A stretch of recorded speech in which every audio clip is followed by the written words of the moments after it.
നമ്മുടെ കുട്ടികൾക്ക് എല്ലാവർക്കും മിക്കവരും ഇൻക്ലൂഡിങ് മിസ് വരെ എക്സ്പീരിയൻസ് ചെയ്തിട്ടുള്ളൊരു കാര്യമാണ്. അപ്പോൾ നമ്മൾ എപ്പോഴും പഠിക്കുന്നുണ്ടാവില്ല. ഇപ്പോൾ എല്ലാവരും പറയും നിങ്ങൾ റെഗുലറായിട്ട് പഠിക്കണം, അങ്ങനെ പഠിക്കണം, ഇങ്ങനെ പഠിക്കണം എന്നൊക്കെ പറയും. ആൻഡ് നമ്മൾ അതുപോലെ പഠിക്കും.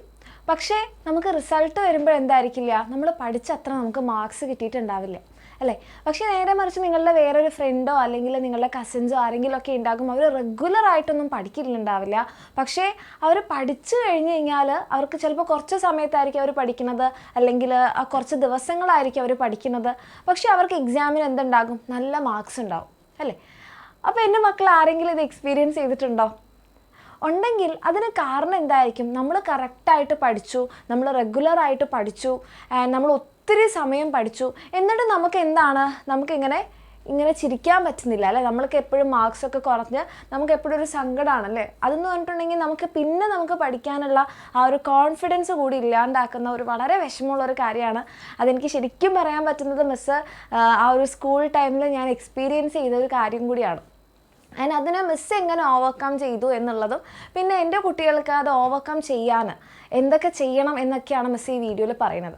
അപ്പോൾ നിങ്ങൾ ആരോട് ചോദിച്ചു കഴിഞ്ഞാൽ നിങ്ങൾ പറയും, മോള് ചെയ്യുന്ന അല്ലെങ്കിൽ മോൻ ചെയ്യുന്ന എന്താണ്, ഹാർഡ് വർക്കാണ്. ഇപ്പം നമുക്ക് ഹാർഡ് വർക്ക് അല്ല വേണ്ടത്, സ്മാർട്ട് വർക്ക് ആണെന്ന് എല്ലാവരും പറയും അല്ലേ. ശരിയാണ്, നമ്മൾ എന്ത് ചെയ്യുന്നുണ്ടാകും, നമ്മൾ ഹാർഡ് വർക്ക് ചെയ്യുന്നുണ്ടാവും അല്ലേ, നമ്മൾ ഹാർഡ് വർക്ക് ചെയ്യുന്നുണ്ടാവും. പക്ഷേ ഇപ്പം നമുക്ക് വേണ്ടത് ഹാർഡ് വർക്കാണോ? ഹാർഡ് വർക്ക് വേണം, പക്ഷെ അതിനേക്കാൾ കൂടുതൽ നമുക്ക് വേണ്ടത് എന്താണ്, സ്മാർട്ട് വർക്കാണ് അല്ലേ. നമുക്ക് വേണ്ടത് സ്മാർട്ട് വർക്കാണ്. അപ്പോൾ എല്ലാവരും പറയും സ്മാർട്ട് വർക്കാണ് ചെയ്യേണ്ടത്, പക്ഷേ എങ്ങനെയാണ് ഈ സ്മാർട്ട് വർക്ക് ചെയ്യേണ്ടതെന്ന് പലരും പറയില്ല. സ്മാർട്ട് വർക്ക് ചെയ്തോ എന്ന് പറയും അല്ലേ. അപ്പോൾ എങ്ങനെയാണ് നമ്മളുടെ വർക്കിംഗ് സ്റ്റൈല് നമുക്ക് മാറ്റേണ്ടത്, അല്ലെങ്കിൽ നമ്മൾ ലേണിംഗ് സ്റ്റൈല്, നമ്മൾ പഠിക്കുന്ന രീതിക്കോ അല്ലെങ്കിൽ നമ്മൾ ചെയ്തുകൊണ്ട് പോകുന്ന കാര്യങ്ങൾക്കൊക്കെ എന്തോ ഒരു മിസ്റ്റേക്ക് എവിടെയോ സംഭവിച്ചുകൊണ്ടാണ് നമുക്ക് ഇങ്ങനെ നമ്മൾ എത്ര പഠിച്ചിട്ടും നമുക്ക് മാർക്സ് കിട്ടാത്തത്. അപ്പോൾ അങ്ങനത്തെ കുറച്ച് കാര്യങ്ങൾ എന്തൊക്കെ മാറ്റിക്കഴിഞ്ഞാൽ നമുക്ക് എന്ത് ചെയ്യാം, നമ്മുടെ ഈ വർക്കിനെ വളരെ ഈസി ആയിട്ട് നമുക്ക് നല്ലൊരു റിസൾട്ടിലേക്ക് എത്തിക്കാൻ പറ്റും. ആ കാര്യങ്ങളെല്ലാം നമ്മളന്ന് ഡിസ്കസ് ചെയ്യുന്നതായിരിക്കും. ഓക്കെ, അപ്പോൾ ഫസ്റ്റ് പോയിന്റ് എന്ന് പറയുന്നത്, ഏറ്റവും ഫസ്റ്റ് എൻ്റെ മക്കൾക്ക് എല്ലാവർക്കും തന്നെ നിങ്ങളുടെ ഈ പഠിക്കുന്ന കാര്യം ഏറ്റവും എഫക്റ്റീവ് ആക്കാൻ, അല്ലെങ്കിൽ ഒത്തിരി നേരം പഠിക്കാതെ കുറച്ചൊരു നല്ല എഫിഷ്യൻ്റ് ആയിട്ടുള്ള, കുറച്ച് എഫക്റ്റീവ് ആയിട്ടുള്ള സമയം പഠിച്ചു കഴിഞ്ഞാൽ എങ്ങനെ നല്ല റിസൾട്ട് ഉണ്ടാക്കാം എന്നതിലെ വളരെ ഇമ്പോർട്ടൻ്റ് ആയിട്ടുള്ളൊരു പോയിൻ്റാണ് ഗോൾഡൻ അവർ. എന്താണ് ഈ ഗോൾഡൻ അവർ എന്ന് പറഞ്ഞാൽ? ഗോൾഡൻ അവർ എന്ന് പറഞ്ഞാൽ ഇത്രയേ ഉള്ളൂ, നിങ്ങളെല്ലാവരും ഉറക്കം എഴുന്നേറ്റ് കഴിഞ്ഞിട്ടുള്ള ആ ഒരു 1 hour. ഓക്കെ, നിങ്ങൾ ഉറക്കം എഴുന്നേറ്റ് കഴിഞ്ഞതിന് ശേഷമുള്ള 1 hour നിങ്ങളുടെ ഗോൾഡൻ അവർ എന്ന് പറയുന്നത്. അതിപ്പോൾ വളരെ നേരത്തെ എഴുന്നേക്കണം എന്നൊരു നിർബന്ധവും ഇല്ല. നിങ്ങൾ 4 മണിക്ക് എഴുന്നേൽക്കുന്ന ആളായാലും 5 മണിക്കായാലും 6 മണിക്കായാലും 7 മണിക്കായാലും എപ്പോഴായാലും നമ്മൾ എഴുന്നേറ്റ് കഴിഞ്ഞതിന് ശേഷം നിങ്ങൾ എന്താണോ ചെയ്യുന്നത് അത് വളരെ എഫക്റ്റീവായിട്ട് നിങ്ങളെ ബാധിക്കും. അപ്പോൾ നിങ്ങൾ നല്ലപോലെ പഠിക്കുകയാണെങ്കിൽ നിങ്ങൾക്കൊരു 2-3 മണിക്കൂർ എടുത്ത് പഠിക്കാൻ വേണ്ട കാര്യം നിങ്ങൾക്ക് ഒരു ഒറ്റ മണിക്കൂറിൽ പഠിക്കാൻ പറ്റും. ഓക്കെ, അതുപോലെ തന്നെ നമ്മൾ ആ ഒരു 1 hour എന്താണോ ചെയ്യുന്നത് അത് നമ്മളുടെ ആ ഒരു കംപ്ലീറ്റ് ഡേനെ നല്ലപോലെ എഫക്റ്റ് ചെയ്യും. ഇപ്പം നിങ്ങൾ നേരെ രാവിലെ തന്നെ എഴുന്നേറ്റു, നിങ്ങൾ പ്ലാൻ ചെയ്തിട്ടുണ്ടായിരുന്നു, കിടക്കുന്നതിന് മുൻപ് പ്ലാൻ ചെയ്തിട്ടുണ്ടായിരുന്നു, ഞാൻ രാവിലെ എഴുന്നേറ്റ് ഞാൻ ഇത്ര പഠിക്കും. ആൻഡ് നിങ്ങൾക്ക് ആ പ്ലാന് പോലെ തന്നെ ചെയ്യാൻ പറ്റി. എഴുന്നേറ്റു, നിങ്ങൾ നല്ല ആ ഒരു 1 hour നല്ല എഫക്റ്റീവായിട്ട് തന്നെ യൂസ് ചെയ്തു, നമ്മൾ വിചാരിച്ചതിലും കൂടുതൽ നമുക്ക് പഠിക്കാൻ പറ്റി. നമ്മളുടെ ആ ഒരു ഹോൾ ഡേ, ഓക്കെ, നമ്മളുടെ ഹോൾ ഡേ എന്തായിട്ട് മാറും, ഹോൾ ഡേ എഫക്റ്റീവ് ആകും. ഇത് മിസ് വെറുതെ പറയുന്നതല്ല, ഇത് മിസ്സിൻ്റെ എക്സ്പീരിയൻസ് തന്നെ പറയുന്നതാണ്. കാരണം മിസ് കുഞ്ഞായിരിക്കുന്ന സമയത്ത് ഞാനിങ്ങനെ പ്ലാൻ ചെയ്യും, പക്ഷേ പല കാരണങ്ങൾ കൊണ്ട് നമുക്ക് ആ ഒരു ദിവസം ആ ഒരു സമയത്ത് എഴുന്നേക്കാൻ പറ്റിയിട്ടില്ലെങ്കിൽ നമ്മൾ എങ്ങനെ എഴുന്നേക്കാം, അലാറം നോക്കുന്നു, അയ്യോ ഇത്ര സമയമായോ, ഫുൾ സങ്കടം, ഞാൻ വിചാരിച്ച എൻ്റെ പ്ലാനൊക്കെ പോയി, എനിക്കിതൊന്നും ചെയ്യാൻ പറ്റിയില്ല. നിങ്ങൾ ശ്രദ്ധിച്ച് നോക്കും മക്കളെ, ആ ഒരു ഹോൾ ഡേ നമ്മൾക്ക് എന്തായിരിക്കും, നമ്മൾ ഇതും ചിന്തിച്ചിട്ട്, അല്ലെങ്കിൽ ആ ഒരു ഫസ്റ്റ് നമുക്ക് കിട്ടിയിട്ടുള്ള ആ ഒരു നെഗറ്റീവ് നമ്മളുടെ ഹോൾ ഡേനെ നമ്മളെ ബാധിക്കും. അപ്പം മിസ് ഒരിക്കലും പറയില്ല നിങ്ങൾ ഇപ്പോൾ ഒരു 8 മണിക്ക് എഴുന്നേൽക്കുന്ന ആൾ 4 മണിക്ക് എഴുന്നേറ്റ് പഠിക്കണമെന്ന് മിസ് പറയില്ല. നിങ്ങൾ ഓരോരുത്തരും ഓരോ ടൈപ്പാണ് അല്ലേ. അപ്പോൾ നിങ്ങൾ എത്ര മണിക്കാണോ എഴുന്നേൽക്കുന്നത്, എഴുന്നേറ്റ് കഴിഞ്ഞ് നിങ്ങൾക്കൊരു 1 hour പഠിക്കാൻ ഉണ്ടാവുന്ന രീതിയിലേക്ക് നമ്മൾ എന്ത് ചെയ്യുക, കാര്യങ്ങൾ ഷെഡ്യൂൾ ചെയ്യുക. അപ്പോൾ ആ ഒരു 1 hour അത്രയും ഇമ്പോർട്ടൻ്റ് ആണ്. അപ്പം എൻ്റെ മക്കൾക്ക് ചിലപ്പോൾ നിങ്ങളൊരു 3 മണിക്കൂർ 4 മണിക്കൂർ പഠിക്കുന്ന കാര്യങ്ങൾ നിങ്ങൾക്ക് ഈ 1 hour എഫക്റ്റീവായിട്ട് പഠിക്കാൻ പറ്റും. ഓക്കെ, അപ്പോൾ ആ ഒരു ഗോൾഡൻ അവറിൻ്റെ കാര്യം മറന്നു പോവാതിരിക്കുക. ആൻഡ് ഈ ഒരു കാര്യം എൻ്റെ കുട്ടികളൊന്ന് പ്രാക്ടീസ് ചെയ്തിട്ട് ഇപ്പോൾ തന്നെ കമൻറ്റ് സെക്ഷനിൽ മിസ്സിനെ അറിയിക്കേണ്ട, നിങ്ങൾ പ്രാക്ടീസ് ചെയ്തതിന് ശേഷം ഇതൊന്ന് മിസ്സിനെ അറിയിക്കുക, ഇത് എഫക്റ്റീവ് ആയോ എന്നുള്ളത്. കാരണം ഇത് ശരിക്കും ഇത് എഫക്റ്റീവ് ആവും. മിസ്സ് എക്സ്പീരിയൻസ് ചെയ്തിട്ടുള്ള ഇപ്പോഴും ചെയ്തുകൊണ്ടിരിക്കുന്ന ഒരു കാര്യം കൂടിയാണ്. രണ്ടാമത്തെ കാര്യം എന്ന് പറയുന്നത് ബി യുവർ ഓൺ ടീച്ചർ. അതായത് നമ്മൾ പഠിക്കുന്ന സമയത്ത് നമ്മൾ ആർക്കോ വേണ്ടി പഠിക്കാതെ, അല്ലെങ്കിൽ അമ്മ പറഞ്ഞിട്ടുണ്ട് ഈ സമയം പഠിക്കണം, അല്ലെങ്കിൽ ഇത് കണ്ട് പഠിക്കണം, അത് പഠിക്കണം, ഈ ചാപ്റ്റർ പഠിക്കണം, ഈ ടോപ്പിക്ക് പഠിക്കണം, അച്ഛൻ പറഞ്ഞിട്ടുണ്ട്, പഠിക്കുന്നത് കണ്ടിട്ടില്ലെങ്കിൽ വഴക്ക് കേൾക്കും, അങ്ങനെ ആവാതിരിക്കുക. നമ്മൾ നമ്മൾക്ക് വേണ്ടി പഠിക്കുക. ആൻഡ് അതിനേക്കാൾ കൂടുതൽ നമ്മളൊരു ടീച്ചർ ആയിക്കൊണ്ട് പഠിക്കുക. ഒരു ടീച്ചറിൻ്റെ പ്രത്യേകത എന്താ? ടീച്ചർ ഒരു കാര്യം മറ്റുള്ളവർക്ക് പറഞ്ഞു കൊടുക്കുന്ന ആളാണല്ലേ. അപ്പം മറ്റുള്ളവർക്ക് ആ കാര്യം പറഞ്ഞു കൊടുക്കണമെങ്കിൽ ടീച്ചർക്ക് ആ കാര്യത്തിൽ നല്ല അറിവ് വേണ്ടേ? അപ്പം നിങ്ങൾ ആലോചിക്കുക, ഞാനൊരു ടീച്ചറാണ്, ഞാനിത് എനിക്ക് തന്നെ പറഞ്ഞു കൊടുക്കണം. അപ്പോൾ നമ്മൾ എന്ത് ചെയ്യും? ആ കാര്യങ്ങളെല്ലാം വളരെ ഇൻ ഡെപ്ത് പഠിക്കും അല്ലേ. ഈ ഒരു ടോപ്പിക്ക് ഇപ്പം നമ്മൾ ഏതെങ്കിലും ഒരു ടോപ്പിക്ക് പഠിക്കുകയാണെന്നുണ്ടെങ്കിൽ, ഇപ്പം നമ്മൾ പഠിക്കുകയാണ് ഹെർബേറിയം, എന്താണ് ഹെർബേറിയം, അപ്പം അല്ലെങ്കിൽ വേറെ ഏതെങ്കിലും ഒരു ടോപ്പിക്ക് എടുക്കാം. ഇപ്പം നമ്മളുടെ ശരീരത്തിലുള്ള സെൽസ് ആവാം, ഓക്കെ, നമ്മളുടെ ശരീരത്തിലുള്ള കോശങ്ങളാവാം. എന്താണ് ഈ സെല്ല് എന്ന് ചോദിച്ചു കഴിഞ്ഞാൽ പല തരത്തിലുള്ള സെൽസ് ഉണ്ട്, ഈ സെൽസ് ചേർന്നിട്ടാണ് ടിഷ്യൂ ആവുന്നത്. അങ്ങനെ നമ്മൾ എന്ത് ചെയ്യും? അതിനെ ബ്രോഡാക്കുക. അതിനെക്കുറിച്ച് നമ്മൾ എല്ലാ കാര്യങ്ങളും മനസ്സിലാക്കിയിട്ട് നമ്മൾക്ക് തന്നെ പറഞ്ഞു കൊടുക്കുക.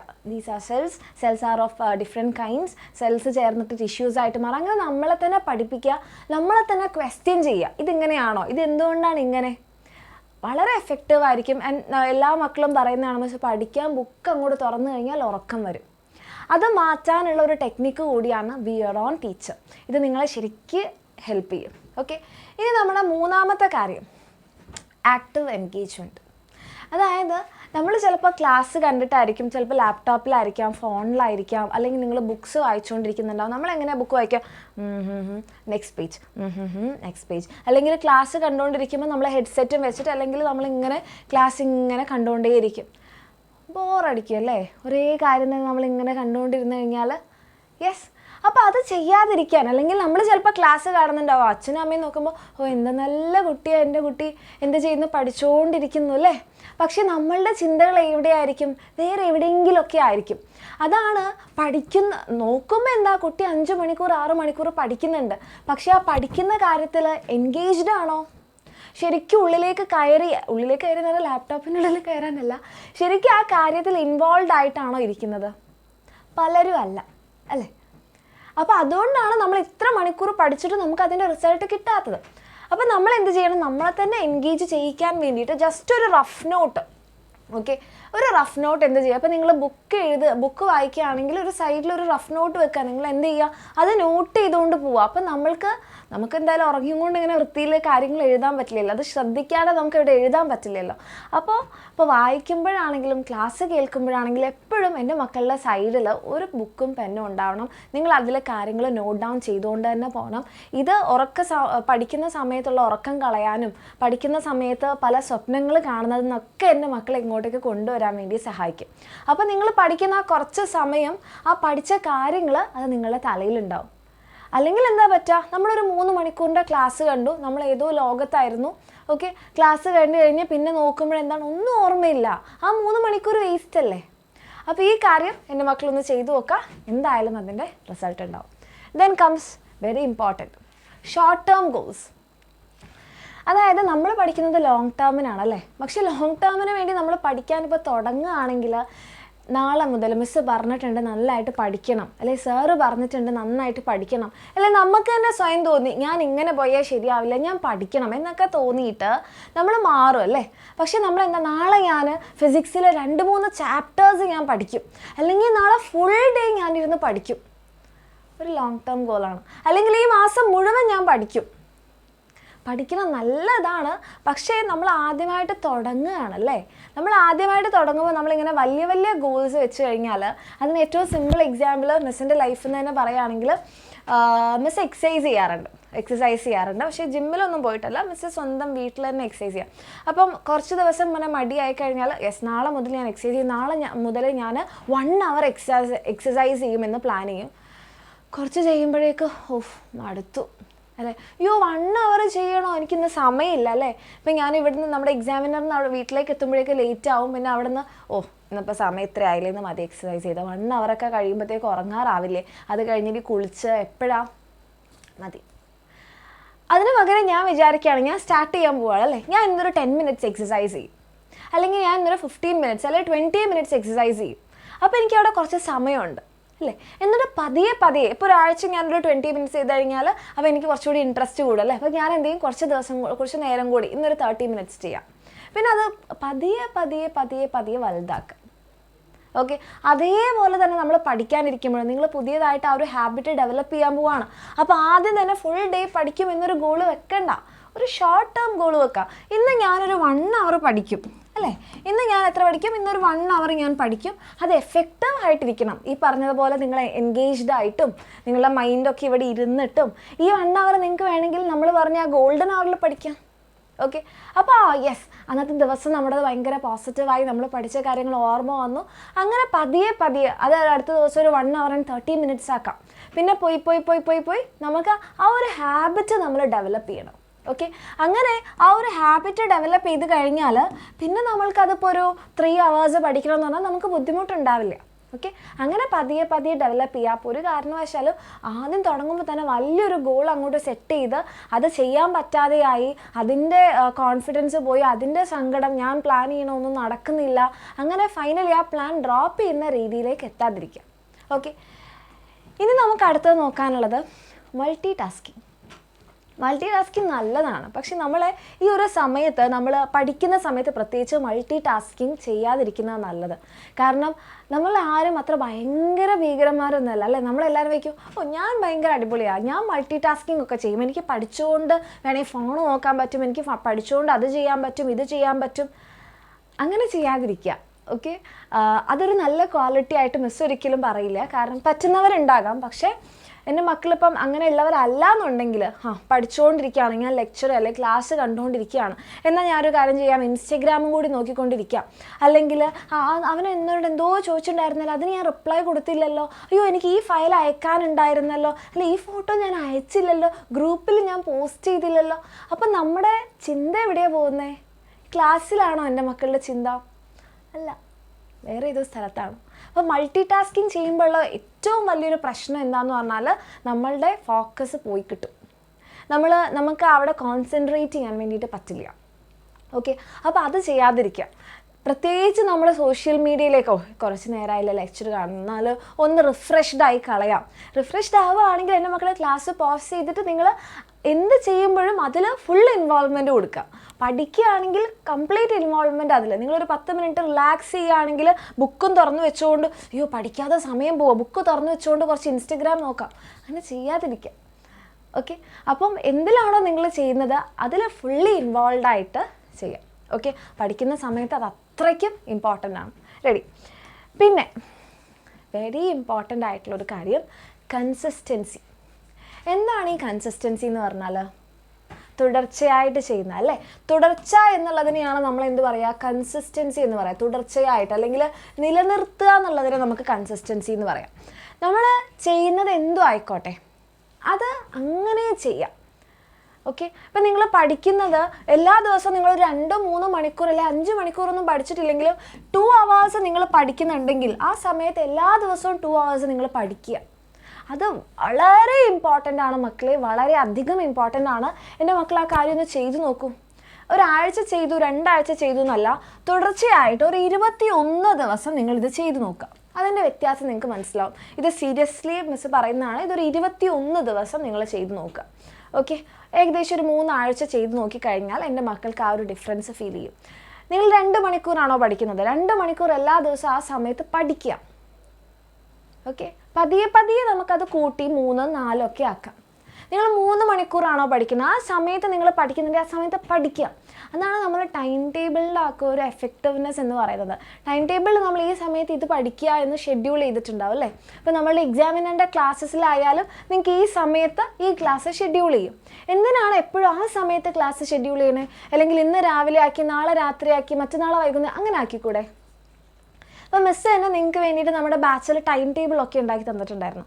അപ്പോൾ എന്തിനാണ് മിസ് എല്ലാ ദിവസവും ആ സമയം വെച്ചത്? കാരണം ആ കൺസിസ്റ്റൻസി വരിക എന്നുള്ളത് വളരെ ഇമ്പോർട്ടൻ്റ് ആണ്. അത് നിങ്ങൾ ഒത്തിരി സമയം പഠിക്കാതെ നിങ്ങൾ എക്സലൻസിലേക്ക് എത്തിക്കും. ഓക്കെ, അത് ശരിക്കും സക്സസ്സിലേക്കുള്ളൊരു കീ ആണ് ഈ കൺസിസ്റ്റൻസി എന്ന് പറയുന്ന സംഭവം. കാരണം നമ്മുടെ ബ്രെയിനിനെ നമ്മൾ എന്ത് ചെയ്യാണ്, നമ്മൾ ബ്രെയിനിനെ അത് ശീലിപ്പിക്കുകയാണ്. അപ്പം നമ്മളുടെ ബ്രെയിൻ നിങ്ങൾക്ക് തന്നെ അറിയാം അല്ലേ, നമ്മൾ എല്ലാ ദിവസവും ഉറങ്ങുന്ന സമയത്ത് നമുക്ക് ഉറക്കം വരും. അത് നമ്മളുടെ ബ്രെയിനിലുള്ള ഒരു ബയോളജിക്കൽ ക്ലോക്കാണ്. ഓക്കെ, അതേപോലെ നിങ്ങൾ എല്ലാ സമയവും പഠിക്കുന്നുണ്ടെങ്കിൽ ആ സമയത്ത് നിങ്ങൾക്ക് പഠിക്കാനേ തോന്നുള്ളൂ, ആ സമയത്ത് നിങ്ങൾ ഡിസ്ട്രാക്റ്റഡ് ആവില്ല. അപ്പോൾ എൻ്റെ കുട്ടികൾ എന്താ ചെയ്യുക, അത് ശീലിക്കുക. ആൻഡ് ഫൈനലായിട്ട് പക്ഷെ ഒരിക്കലും വിട്ടുപോകാൻ പാടില്ലാത്തൊരു കാര്യമാണ് റിവിഷൻ. റിവിഷൻ ചെയ്യാന്നുള്ളത് നമ്മൾ ഒരു തവണ പഠിച്ചു കഴിഞ്ഞാൽ അതവിടെ വിട്ടു, ഞാൻ പഠിച്ചു കഴിഞ്ഞു എന്നുള്ളതല്ല. നമ്മൾ റിവിഷൻ ചെയ്യുമ്പോഴാണ് എപ്പോഴും നമ്മുടെ short term memory long term ആയിട്ട് മാറുന്നത്. അപ്പോൾ റിവിഷൻ ചെയ്യുമ്പോൾ എപ്പോഴും എല്ലാ മക്കളും ചെയ്യുന്ന ഒരു മിസ്റ്റേക്ക് എന്ന് പറഞ്ഞു കഴിഞ്ഞാൽ എന്തായാലും, ഇപ്പോൾ നമ്മളുടെ കയ്യിൽ ഇവിടെ നോട്ട് ഉണ്ടാവും, നമ്മൾ എന്ത് ചെയ്യുന്നു പറഞ്ഞാൽ ഈ നോട്ട് ഇങ്ങനെ നമ്മളിങ്ങനെ വായിക്കും. ഇത് ഞാൻ പഠിച്ചതാണ്, ഇത് ഞാൻ പഠിച്ചതാണ്, ഇത് ഞാൻ പഠിച്ചതാണ്. അപ്പോൾ ഫൈനലി നമുക്കത് ഭയങ്കര ബോറിംഗ് ആയിട്ട് തോന്നുമോ, ഈ റിവിഷൻ എന്തൊരു ബുദ്ധിമുട്ടാണ് അല്ലേ. അപ്പം നമ്മുടെ ബ്രെയിൻ അവിടെ വർക്ക് ചെയ്യുന്നില്ല. പകരം എൻ്റെ മക്കൾക്ക് എന്ത് ചെയ്യാം, ഒന്നുകിൽ നിങ്ങൾ ഈ വായിക്കുന്ന കാര്യം റഫായിട്ട് നമ്മുടെ നോട്ട് പാഡൊക്കെ ഉണ്ടാവില്ല, നോട്ട് പാഡിൽ വെറുതെ ഇങ്ങനെ എഴുതി പോയിൻ്റായിട്ട് നിങ്ങൾ എഴുതുക. ഓക്കെ, അതല്ലാന്നുണ്ടെങ്കിൽ കംപ്ലീറ്റ് ബുക്കൊക്കെ മടക്കി വെച്ചിട്ട് എന്ത് ചെയ്യാം, ജസ്റ്റ് നോട്ട് ചെയ്യാം. ഓക്കെ, അപ്പോഴാണ് നമ്മളുടെ ബ്രെയിൻ വർക്ക് ചെയ്യുക. നമ്മളുടെ ബ്രെയിൻ നമ്മളെ പഠിച്ച കാര്യങ്ങൾ എന്ത് ചെയ്യും, റീകോൾ ചെയ്യും. ആ പഠിച്ച കാര്യങ്ങൾ ഓർത്തെടുക്കുമ്പോഴാണ് നമ്മുടെ ബ്രെയിൻ എന്ത് ചെയ്യണം, ആ ഒരു സർക്യൂട്ടിലൂടെ നമ്മളെ ന്യൂറൽ സിഗ്നൽസ് ഒന്നുകൂടി പോയി. അപ്പോൾ അത് കുറച്ചുകൂടി സ്ട്രോങ് ആവും. നമ്മൾ പറയില്ലേ, നടന്ന വഴി ക്ലിയർ ആവും, നടക്കാത്ത വഴി കാട് പിടിച്ച് കിടക്കും. അതേപോലെ നമ്മളുടെ ബ്രെയിൻ ആ ഒരു പാത്വേയിലൂടെ പോയി അതവിടെ സ്ട്രോങ് ആയിട്ടുണ്ടാവും. Okay, so this is very important. ഈ കാര്യങ്ങളൊക്കെ എൻ്റെ മക്കൾ ഒരു 3 ആഴ്ച ഒന്ന് പ്രാക്ടീസ് ചെയ്ത് നോക്കിക്കഴിഞ്ഞാൽ ശരിക്കും നിങ്ങൾക്ക് ആ ഒരു ഡിഫറൻസ് മനസ്സിലാക്കാൻ വേണ്ടി പറ്റും. ഓക്കെ, അപ്പോൾ ഇത് നിങ്ങൾക്ക് യൂസ്ഫുൾ ആയെന്ന് തോന്നിക്കഴിഞ്ഞാൽ നമ്മുടെ ഫ്രണ്ട്സിന് ഷെയർ ചെയ്യാൻ മറക്കരുത്. കാരണം നമ്മൾ വരുത്തുന്ന കുഞ്ഞു മിസ്റ്റേക്സ് ആണല്ലേ, ആ കുഞ്ഞു മിസ്റ്റേക്സ് നമ്മുടെ ഫ്രണ്ട്സും വരുത്താതിരിക്കട്ടെ. ഓക്കെ, അപ്പോൾ ഷെയർ ചെയ്യുക. അതുപോലെ തന്നെ നിങ്ങൾക്ക് ഇത് യൂസ്ഫുൾ ആയെന്നുണ്ടെങ്കിൽ കമൻറ്റ് സെക്ഷനിൽ മിസ്സിനെ അറിയിക്കുക. അതെ, അപ്പം ആ കാര്യങ്ങൾ ഫോളോ ചെയ്ത് പഠിക്കുക. ഇനി ഒന്നും പറ്റണില്ല എന്നാണെങ്കിൽ നിങ്ങൾക്ക് വേണ്ട എല്ലാ സപ്പോർട്ടുമായിട്ട് നമ്മുടെ എക്സാമിനർ ഉണ്ട്. നിങ്ങൾക്ക് ക്ലാസ്സസ് ഒക്കെ ആയിട്ട് നമ്മുടെ എക്സാമിനറിൻ്റെ ബാച്ചസ് ഉണ്ട്. അപ്പോൾ താല്പര്യമുള്ള മക്കൾക്ക് നമ്മുടെ ബാച്ചിലൊക്കെ ജോയിൻ ചെയ്യാം. അതല്ലെങ്കിൽ നമ്മുടെ യൂട്യൂബ് ക്ലാസ്സസ് കാണാം. എന്തായാലും നല്ല അടിപൊളിയായിട്ട് പഠിക്കുക. ഓക്കെ.